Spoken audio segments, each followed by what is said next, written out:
자신의 스승이 일본에서 배교했다는 소식을 듣고 그 땅으로 향합니다. 일본 땅에 도착하자마자 그의 눈앞엔 참으로 참담한 광경들이 펼쳐졌습니다. 예수님의 조각상을 밟고 가면, 밟는 상징적 배교를 하면 살려주겠다고 일본 무사들이 소리치지만 그 신부는 거부하고 당국은 그의 눈앞에서 다른 기독교 신자들을 죽이기 시작합니다. 그 가운데에서 신부는 자신의 신앙을 버리면서 기독교 신자들을 살릴 것인가, 아니면 지금은 몸을 아끼고 훗날을 도모할 것인가. 드라마틱하면서도 탄압의 끔찍함과 딜레마에 처한 성직자의 비애가 강렬하게 펼쳐집니다. 제가 2년 전 일본 나가사키의 이 소설의 배경이 되는 소도메라는 지역을 방문한 적이 있었는데요. 그곳엔 침묵비가 세워져 있습니다. 그 비에는 이런 글귀가 쓰여져 있습니다. 인간은 너무나도 슬픈데 주여 바다가 너무도 푸릅니다. 다시 한 번 더 하겠습니다. 인간은 너무나도 슬픈데 주여 바다가 너무도 푸릅니다. 그 신부는 소설 내내 고민합니다. 하나님, 당신은 도대체 어디 계십니까? 당신의 부재를 받아들이기 참 힘듭니다. 당신은 도대체 어디에 있는 겁니까? 우리의 삶 가운데에도 마찬가지로 절망적인 상황들이 불쑥불쑥 튀어나옵니다. 갑자기 회사에서 실직하거나 가족들이 아프다는 소식을 듣습니다. 사업을 시작했는데 도저히 진척은커녕 매월 매일 살아가는 것조차 급급합니다. 이럴 때마다 우리는 질문합니다. 하나님, 도대체 당신은 어디에 계십니까? 하나님께서는 오늘 말씀을 통하여 우리와 똑같은 상황에 있던 야곱에게 말씀하셨습니다. 나는 너희와 함께하는 하나님이다. 오늘 말씀을 통하여 함께 하시는 하나님을 발견하는 귀한 시간이 되기를 원합니다. 오늘 본문 28장 10절은 이렇게 시작합니다. 야곱이 브엘세바에서 떠나 하란으로 향하여 가더니. 야곱이 왜 브엘세바에서 떠나 하란으로 향했을까요? 그 앞장 42절 말씀을 보시면 이렇게 나와 있습니다. 맏아들 에서의 이 말이 리브가에게 들림에 이에 사람을 보내어 작은 야곱을 불러 그에게 이르되 내 형 에서가 너를 죽여 그 한을 풀려 하니. 왜냐하면 바로 야곱이 형 에서의 장자권을 속여 샀다는 이유로 형의 노여움을 샀기 때문이죠. 그래서 에서가 동생 야곱을 죽이려고 합니다. 이에 아버지였던 이삭과 어머니 리브가는 야곱을 삼촌이 머무는 하란으로 보냅니다. 그럼 하란은 어떤 곳이었을까요? 야곱의 아버지였던 이삭, 또 이삭의 아버지였던 아브라함의 아버지였던 데라가 죽었던 곳이 바로 이 하란입니다. 아브라함 가문에게 있어서는 하란은 가문의 슬픔을 상징하는 곳이었죠. 집안의 대어른이 죽었던 바로 그곳으로 야곱은 어쩔 수 없이 쫓겨갑니다. 그럼 그 과정은 순탄했을까요? 이스라엘의 최남쪽 브엘세바에서 하란까지는 700km가 되었다고 하는데요. 한 번도 그 길을 가본 적 없던 야곱이 발을 내딛어야 했습니다. 더 좁혀보겠습니다. 브엘세바에서 오늘 본문이 펼쳐지는 돌베개 본문의 장소까지는 약 60km 정도라고 하는데 많은 사람들은 야곱이 그 거리를 불이 나게 뛰어갔을 것이다 라고 이야기합니다. 즉, 형 에서에 대한 두려움 때문에 야곱은 불이 나게 도망 다녔던 것이지요. 사실 야곱은 태어날 때부터 참 불쌍했습니다. 발 뒤꿈치를 잡은 자, 또 속이는 자라는 이름을 가지고 태어났지요. 성장하는 과정 중에도 사냥도 잘하고 늠름했던 형 에서에게 아버지의 사랑을 빼앗기기도 합니다. 그런 야곱이 결국 도망치는 신세가 되지요. 그렇게 도망을 치고 있을 때 어느덧 날이 저물고 주위가 깜깜해져 왔습니다. 바람 소리도 들렸고 광야에 짐승들도 울었겠죠. 마실 물과 음식은 충분했을까요? 아마도 야곱은 너무나도 지쳐 한탄하며 커다란 바위 위에 자신을 뉘었지 않았을까요? 나는 태어날 때부터 망한 인생이야. 어릴 적부터 아버지의 사랑도 받지 못했고 내가 몇 초 늦게 태어났다고 형에게 장자권도 뺏겼어. 속이긴 했지만 장자권은 이제 내 거야. 그런데 왜 내 삶은 계속 나락으로만 가는 거지? 하나님은 도대체 어디 계시냔 말이야. 그러다 한 꿈을 꾸게 되는데 땅 위에 서 있는 사다리를 보게 됩니다. 그 위에 여호와께서 서 계셨던 것이죠. 그 여호와 하나님께서 직접 야곱에게 말씀하십니다. 13절입니다. 또 본즉 여호와께서 그 위에 서서 이르시되. 신대원 재학 시절 때 아직도 기억에 남는 예배가 있습니다. 그 학교 예배 시간에는 매번 학교 내 교수님들뿐만이 아니라 외부에서 목사님들이 초청되셔 오셔서 말씀을 전해 주시는데요. 한날은 외국에서 한 목사님이 오셨습니다. 그분 옆에 이렇게 대형 사다리가 하나 놓여져 있었죠. 제가 기억은 자세히 나지 않지만 오늘과 같은 본문으로 설교하셨습니다. 그리고 설교하시며 사다리도 오르락 내리락 직접 하셨는데요. 그분은 이렇게 말씀하셨습니다. 하나님께서는 사다리를 통하여 야곱에게 말씀하셨다. 야곱, 내 삶의 사다리를 끊임없이 오르고 싶으냐? 내 삶은 너의 힘으로 사는 것이 아니라 여호와, 바로 내 힘으로 사는 거야. 평생 내가 내 삶의 주인인 것 같으냐? 태어날 때부터 형보다 앞서 나오고 싶었냐? 형의 장자권을 가지고 싶었냐? 내 삶의 사다리를 끊임없이 오르고 싶었냐? 그러나 그 사다리는 위에서 내가 받치고 있었다. 사다리는 사이와 사이를 연결한다는 의미가 있죠. 또한 사다리는 위에서 받치지 않으면 금세 쓰러지고 맙니다.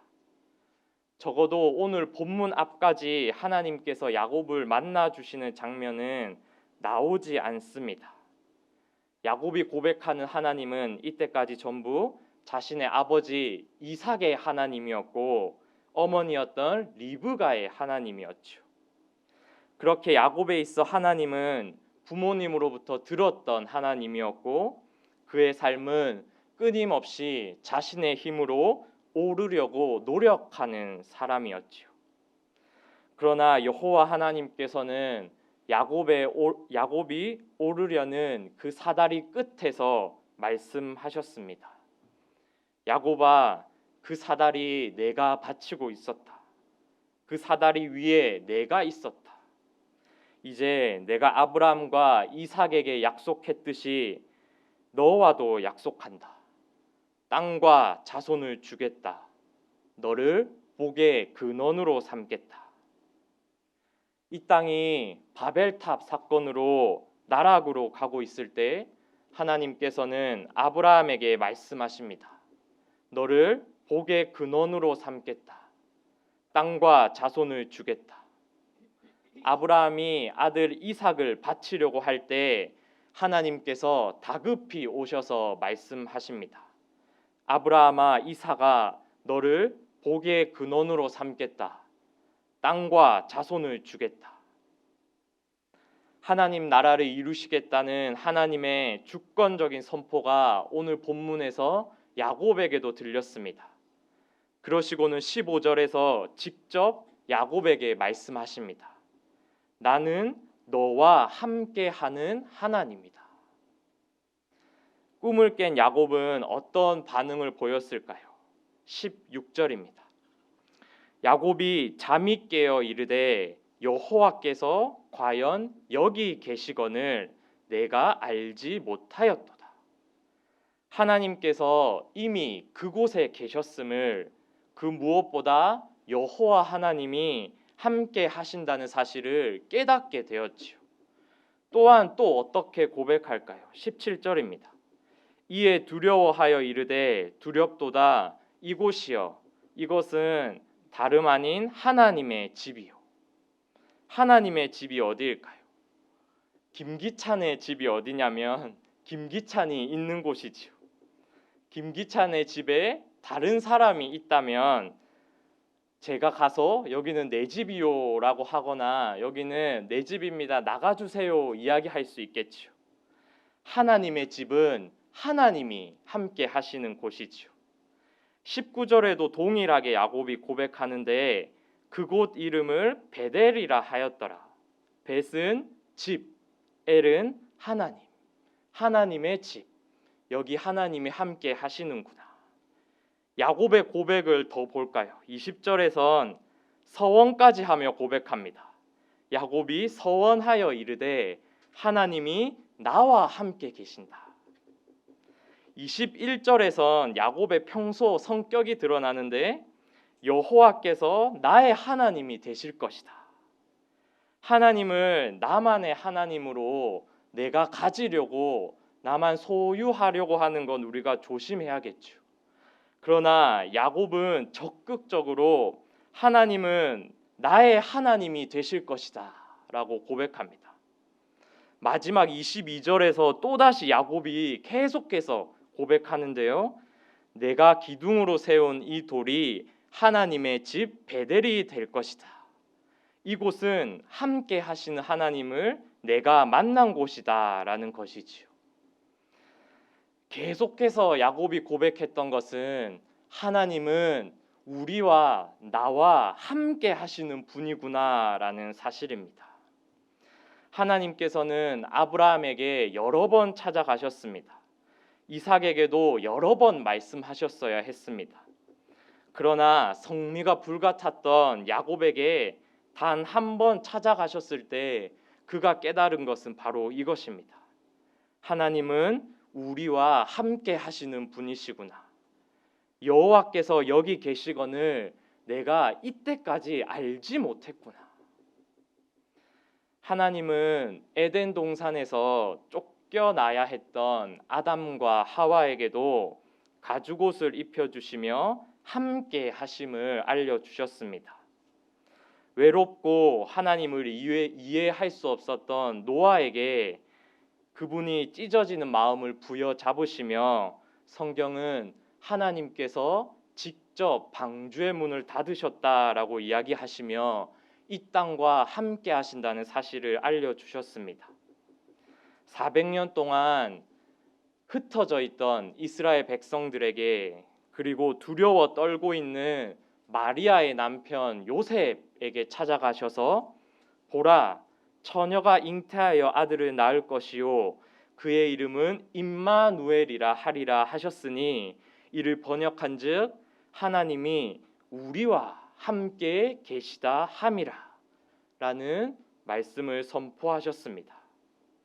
역사 가운데 무수히 많은 사람들과 함께 하셨고 하나님께서는 지금도 우리와 그리고 이 세상과 그리고 우리 교회와 함께 하고 계십니다. 이미 예수님을 통하여 이 땅 가운데에 그분이 함께 하심을 알려주셨고 예수님이 떠나시자 성령님께서 이 땅에 오셔서 지금도 우리와 함께 하시고 이 땅 구석구석을 살피고 계십니다. 하나님께서 우리와 함께 하신다는 사실을 가지고 살아가는 저와 여기 계신 모든 분들이 되기를 원합니다.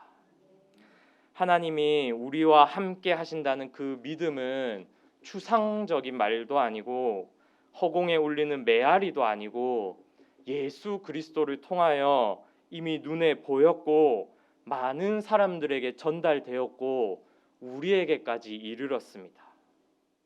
하나님이 우리와 함께 하시기에 우리는 때론 빈궁하지만 당당하게 살아갈 수 있고 부자이지만 내 전부를 나눌 수 있고 이기적이지만 때론 나를 희생하고 함께하는 것이 힘들지만 함께하며 당파짓고 싶지만 우리가 우리의 중심을 하나님께 맞추고 바로 나아갈 수 있는 건 아닐까요?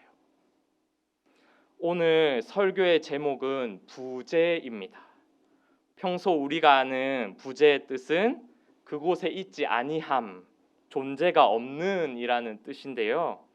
그러나 자세히 보면 한자에 부라는 한자가 아닐 부가 아니라 지아비 부, 아버지 부자로 쓰여져 있습니다. 야곱의 삶 가운데 아무것도 없다고 느껴진 바로 그 순간 하나님께서는 야곱에게 찾아가셨습니다. 우리의 삶 가운데에도 부재한 순간들이 있으십니까? 절망과 고난, 당장 내일의 일들이 예측되지 않으신가요? 그러나 우리의 아버지 되시는 하나님께서 우리와 언제나 함께 하십니다. 하나님께서는 우리의 부재 순간에 부재하시는 분이십니다. 내 삶 가운데 부재함이 넘쳐날 그때에 하나님께서 함께 해주시는 은혜를 경험하는 저와 성도님들이 되시기를 간절히 바랍니다. 이 시간 함께 찬양하도록 하겠는데요. 오늘 찬양은 찬송가 310장 함께 찬양하시면서 기도하도록 하겠습니다.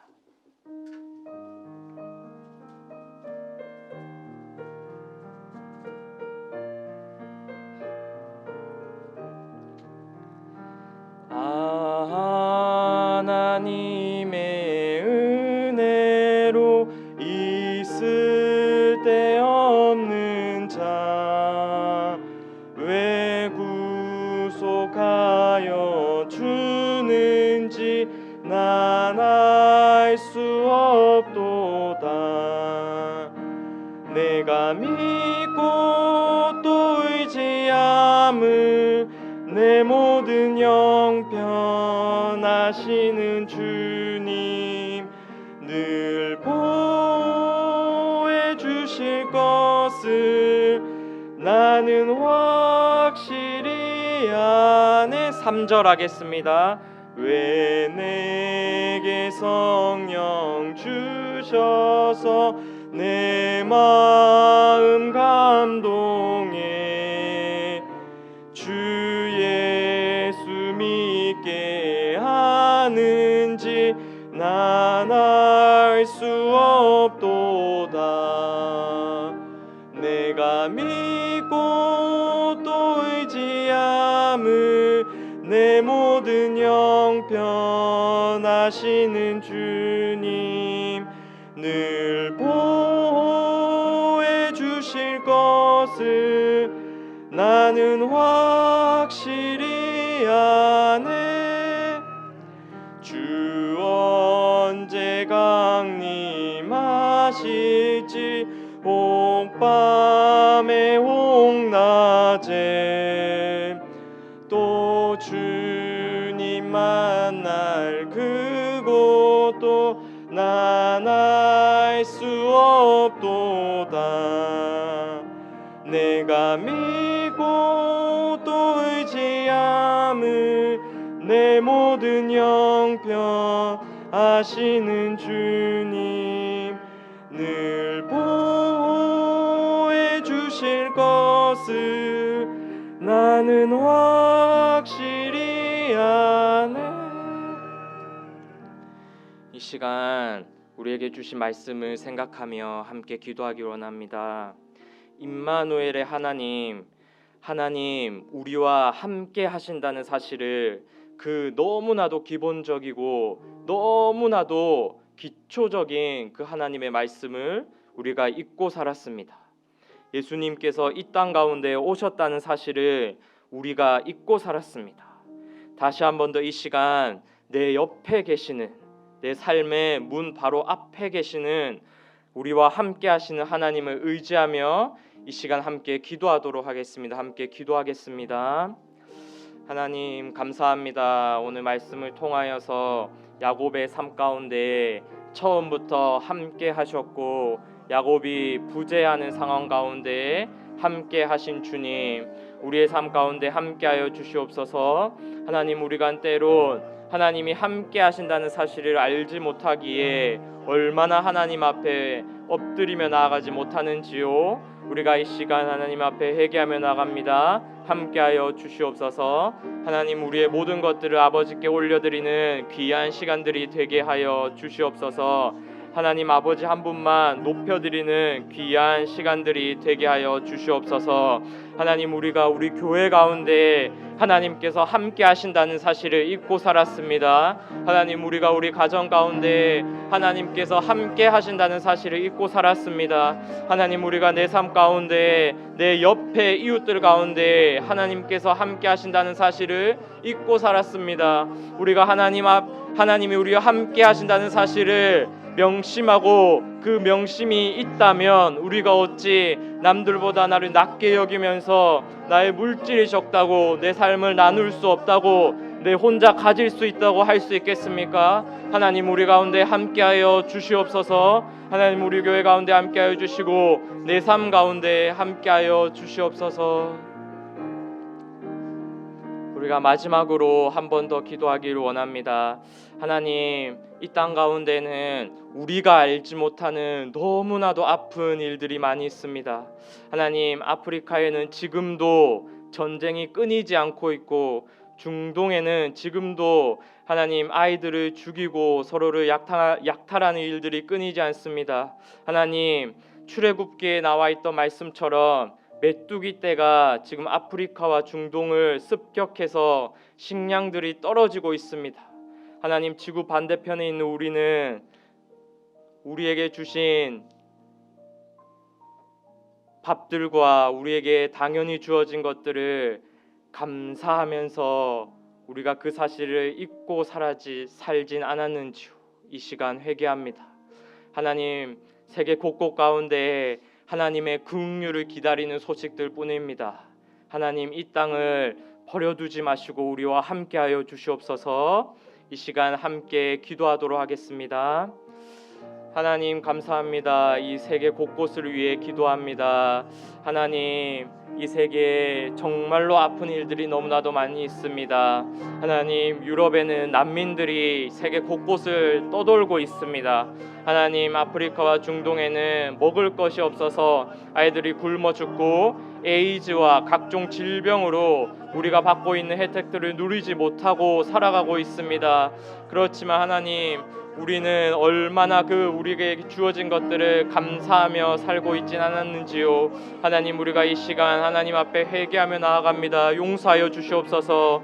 저와 우리 여기 계신 성도님들과 우리 교회가 하나님 나라의 백성으로 이 땅 가운데 하나님의 평화와 기쁨과 사랑을 전하는 귀한 공동체가 되게 하여 주시옵소서.